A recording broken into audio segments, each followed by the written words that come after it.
Hello and welcome to the Plant-Based Revolution podcast with your host, myself, Neil Damerel from My Lifestyle Coach. Hope you guys have been enjoying the podcast so far, and if you haven't left us a review over on iTunes, then please head over to iTunes to lend us 5 minutes of your time, just send us a little review. I'd love to get some feedback from all the listeners, see how you've been enjoying the show, if you've got any topics you'd like me to cover. Any things that you'd like me to improve on, anything that you're loving or hating, then I'd love to hear from you, because we can tailor every podcast to you, the listener, and improve as we go. And also trying to get more and more guests on, which we have in the pipeline coming up, to help you live a more plant-based lifestyle. So today's episode, I'm just going to talk about 10 simple tips how you can live a whole foods plant-based diet. So 10 easy tips on how to live a whole food plant-based diet. So very easy, very simple, but a lot of things when people would transfer to more of a plant-based diet, they kind of get stuck in knowing what to do, and kind of get lost along the way and kind of fall off the wagon, revert back. So as I mentioned before, if you've got some structure to follow, that can hopefully help you in the future to live a healthier lifestyle, but make it more of a lifestyle change as opposed to following a specific exercise program. It's more about adding in the good stuff, and slowly the bad stuff will go away. So as we know, living on whole foods will improve your health, but it can be a challenge, especially if you are busy. So people do find, because obviously you're eating less processed foods, less packaged foods, you're going to be having to cook a bit more from scratch. Then you do have a bit more time to prepare the food, but in the long term it will actually save you money, because processed foods are more expensive per serving, and also processed foods will decrease your energy, make you feel sluggish, cause your body to have a filter. So filter all the rubbish and all the preservatives, and you're going to all these side effects that you won't get if you're having clean food and less processed foods. So we'll get straight into it. My first tip is pretend boxed doesn't exist. So what I mean by that is that generally most things that come in a package are processed, made in a factory. So the more food you can buy that in their natural state, so buying loads of fruits and vegetables, oats on their own, go for the soy milks, and generally kind of avoiding the the big heavy processed like yogurts, the fake meats, the salad dressings. Try and make the salad dressings on your own. Very simple to do. Try and avoid the processed yogurts because they generally have a lot more sugar. Try and just go for a full fat yogurt, even if you're not having going completely plant based. When people say plant based, a lot of people think vegan. I certainly don't think vegan. I think more of just reducing your animal produce. So I would always go for more full fat Greek yogurt and have a little bit less of it, as opposed to a low fat non-dairy yogurt that a lot of them do have still quite a bit of sugar in them. So just try and look on the package, see how much sugar is in there per serving, but generally try and embrace more lentils, tofu, those kind of things, as opposed to the fake meats that are trying to package themselves tasting like meat, but generally you're just paying extra prices for that product, and it's actually just another processed product, as it would be if you were just buying any other processed food that is meat based. So just try and think simple. If it's generally, my rule is if it's got more than 5 ingredients in it, I don't buy it. So all right. Number 2, purchase 80% of your products from the produce aisle. So go in the shop and spend all your most of your budget on your fruits and vegetables. So sweet potatoes, greens, onions, carrots, avocados, bananas, apples, mushrooms, green peas, chickpeas, tomatoes, squash, celery, cucumber, beetroots, broccoli. All of these have are vitally important to increase your antioxidant intake in the body, something that we cannot get, our body cannot produce naturally. And also you're going to be filling up on loads of greens, loads of vegetables, loads of fibre, so generally you're consuming less calories. And you can buy these from the fresh aisle, or actually you can buy them from the frozen aisle because they're just as good. Probably save you a bit of money if you go to the frozen section. I've just been shopping recently and I just filled up on loads of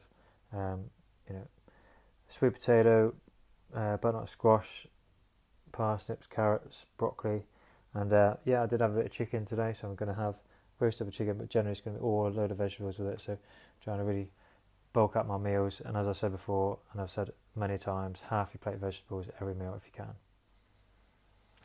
So number 3 is to purchase whole grains. So when buying grain-based foods, try and buy them in the less processed as possible. So if you're going for try to purchase rolled oats, just basic porridge oats. Quinoa is really good, high in protein, low in sort of carbs, quite a low carb grain, which is great. And just simple plain flours. If you're going to make bread and stuff like that, rather than sort of going for the stuff that's already pre-packaged or stuff that's kind of the pre-made rice packs with flavours and additives and stuff like that. Just trying to go for the rice on its own and cook it yourself, and then you can add the flavours and it'll be much healthier for you. You'll find because you're having good whole grains, always go for the whole grain rather than the brown instead of the white. That will break down more slowly, keep your glucose levels more level throughout the day, so giving you a sustained energy release and provide you with energy throughout the morning and throughout the afternoon, so not going to feel those tired, sluggish drops in energy. Number 4, so try and bring on the beans. So think about all your beans and lentils. They're amazing. Again, you can buy these fresh, you can buy them frozen.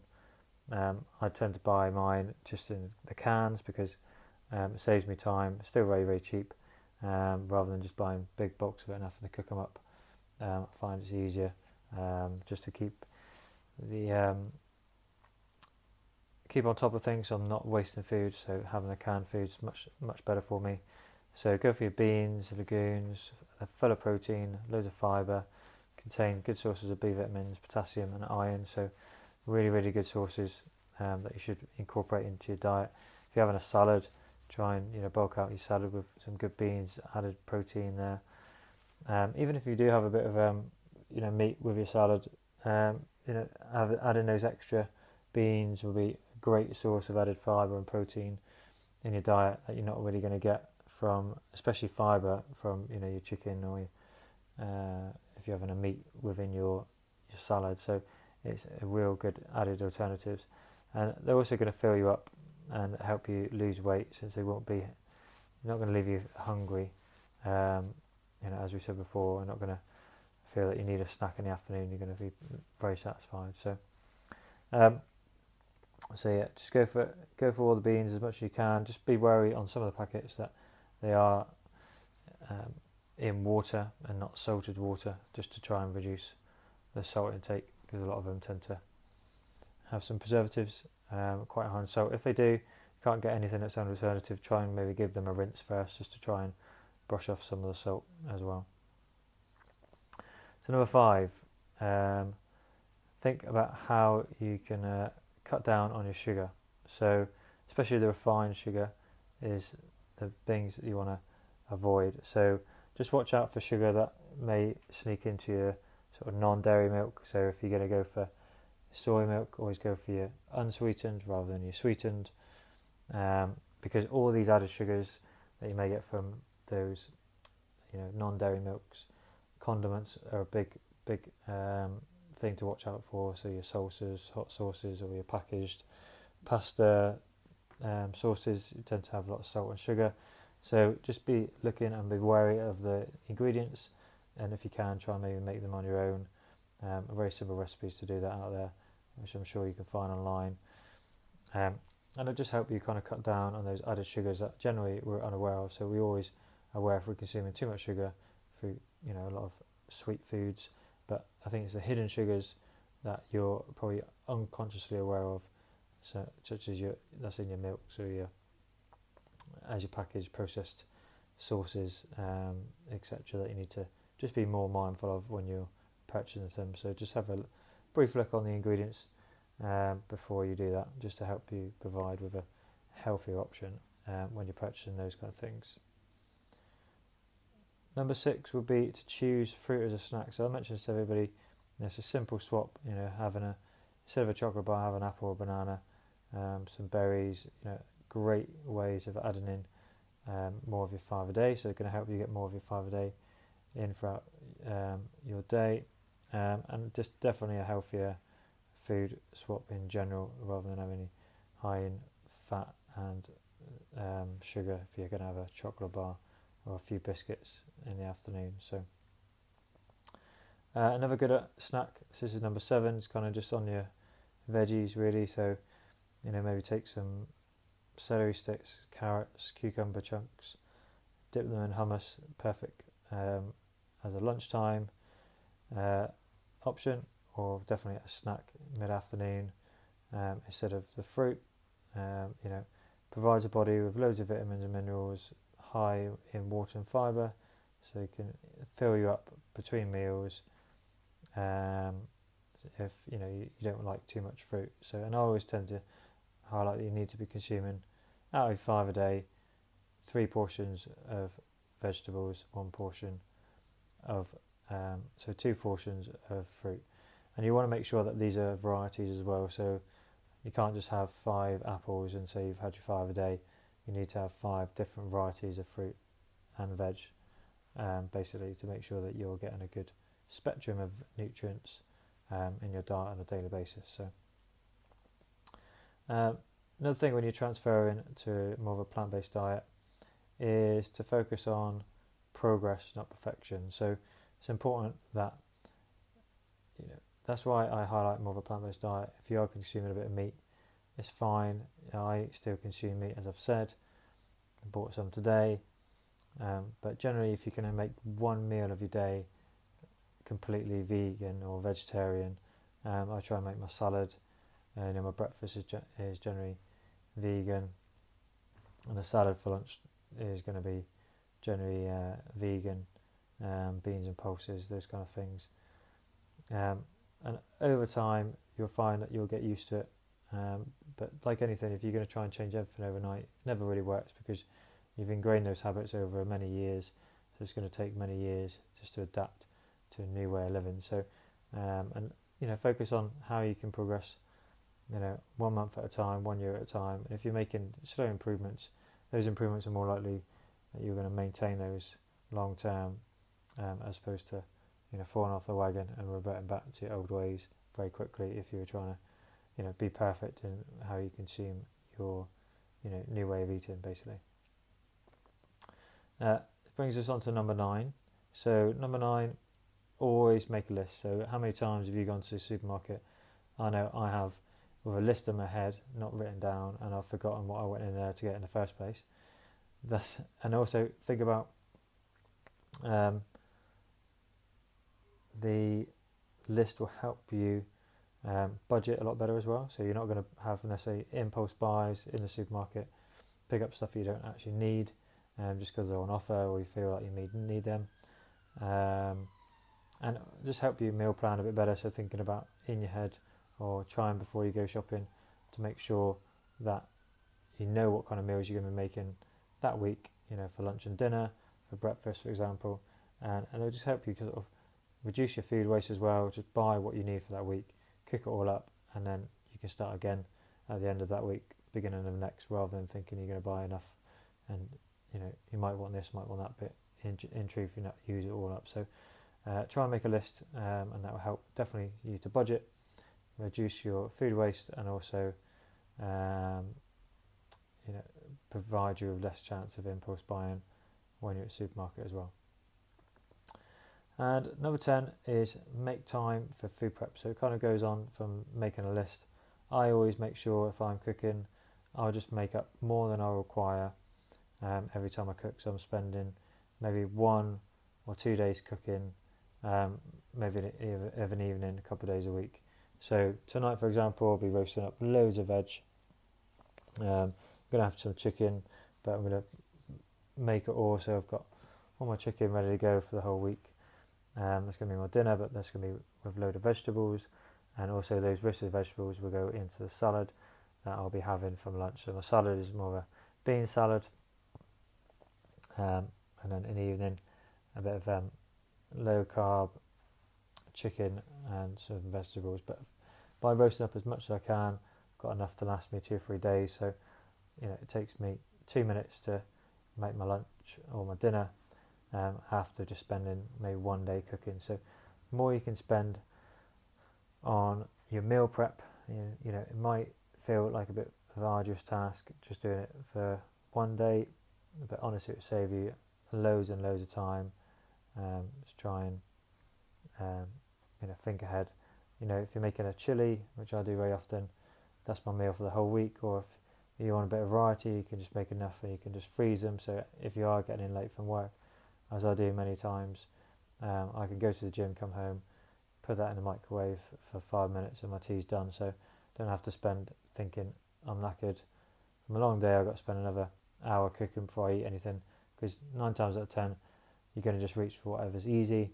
I know sometimes I don't even have any dinner sometimes, which is not very good because I'm tired, so I can't be bothered. So and you might just snack on whatever's available, and if you do have a few unhealthy items in your cupboards, then generally you're going to reach for those because they're quick and convenient. So the more you can food prep, the better you likely are you're going to maintain your healthy habits long term, and also it's going to help manage your weight better, and also going to eat healthier and save a lot of money as well, because you reduce food waste on top of that as well. Okay, so there were my 10 ridiculous easy tips on how to live on plant-based foods, and they're very, very simple. Try and incorporate as much of those as you can, and honestly that will really, really help you to live more of a plant-based diet with less packaged and processed foods, which is going to be better for your health in the long run, better for your weight, better for the planet, and overall you're going to be feeling like $1 million. So I hope that's been helpful for you today. More of a short, to the point podcast from myself. Like I said, we've got a few interviews coming up, which I'm excited to get out those in the coming weeks. And hopefully this podcast has been helpful for you. Please ask us any questions or lend us any comments on the podcast over on iTunes, or you can get in touch with me through the links that are in the show notes, through My Lifestyle Coach. I'd love to hear any feedback from all the listeners, because I want to encourage as much of you to adopt more of a plant-based diet. And if you are struggling, then I'd love to connect with you and hear from you. Also remember, there is the Plant-Based Revolution podcast community, which is just available now on Facebook. So if you want to join that allow me to interact with you a bit more, and also post some content in relationship to the podcast that we talk about, but also fitness advice as well as mindset advice, to help you live a healthier, more fulfilled life. So definitely pop over to there, and like I said, I'll put the links of that in the show notes as well. So thank you again for listening to the Plant-Based Revolution podcast. My name's been Neil, from My Lifestyle Coach, and again, hope you're well, and we'll see you next time.